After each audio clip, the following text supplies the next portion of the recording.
नमस्कार, मी मयुरी आणि स्वागत आहे तुमचं रेसिपी विथ मयुरी आपल्या चॅनलमध्ये। तर आज आपण बघणार आहोत आलू मटर पुलाव, जो कोणत्याही बिर्याणीपेक्षा कमी नाही, एकदम मस्त मोकळा बनतो। या ठिकाणी मी कढई घेतलेली आहे, यामध्ये एक मोठा चमचा तेल टाकले। यामध्ये आता एक मीडियम साइजचा कांदा उभा कट करून टाकलेला आहे। आता यामध्ये काही खडे मसाले घेतलेत मी, एक दालचिनीचा तुकडा, 2 लवंग, 5 ते 6 मिरे, 2 विलायची आणि अर्धा चमचा जिरे ते यामध्ये टाकून घ्यायचे आहे। कांदा आपल्याला गोल्डन होईपर्यंत परतून घ्यायचा आहे। कांदा परतलाय, आता यामध्ये अर्धा चमचा आलं लसणाची पेस्ट टाकायची आहे। याला 1 मिनिटभर परतून घ्यायचे। आता यामध्ये 2 मीडियम साइजचे टोमॅटो कट करून घेतलेले आहे, याला 1 मिनिटभर परतून घ्यायचे। आता यामध्ये आपण पावडर मसाले टाकून घेऊ।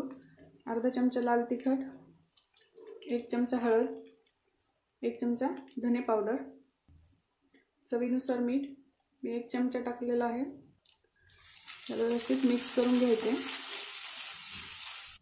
आता यामध्ये 2 मोठे साइजचे बटाटे आणि 1 वाटी हिरवा वाटाणा घेतलेला आहे, याला 1 मिनिटभर या मसाल्यामध्ये परतून घ्यायचे आहे। आता यामध्ये 2 चमचे दही घालायचे आहे।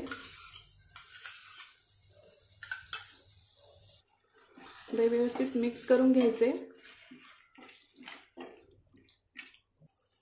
आता यामध्ये आपल्याला 2 वाटी पाणी टाकायचे।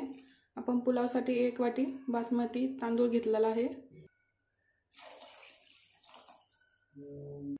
आता यावर झाकण ठेवून पाण्याला उकळी येऊ द्यायची आहे।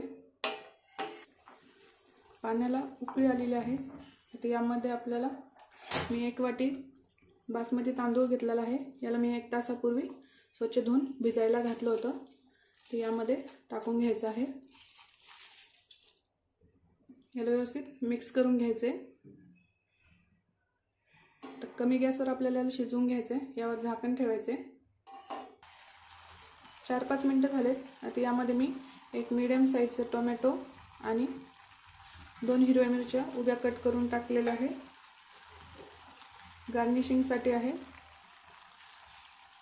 यामध्ये आता मीठ कमी असेल तर तुम्ही चेक करून ॲड करू शकता।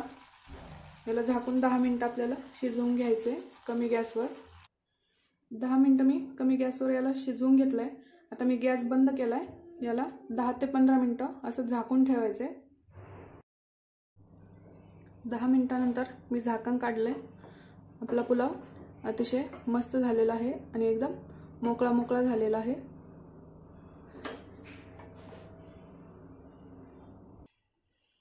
तुम्ही बघू शकता आपला पुलाव एकदम मोकळा झालेला आहे।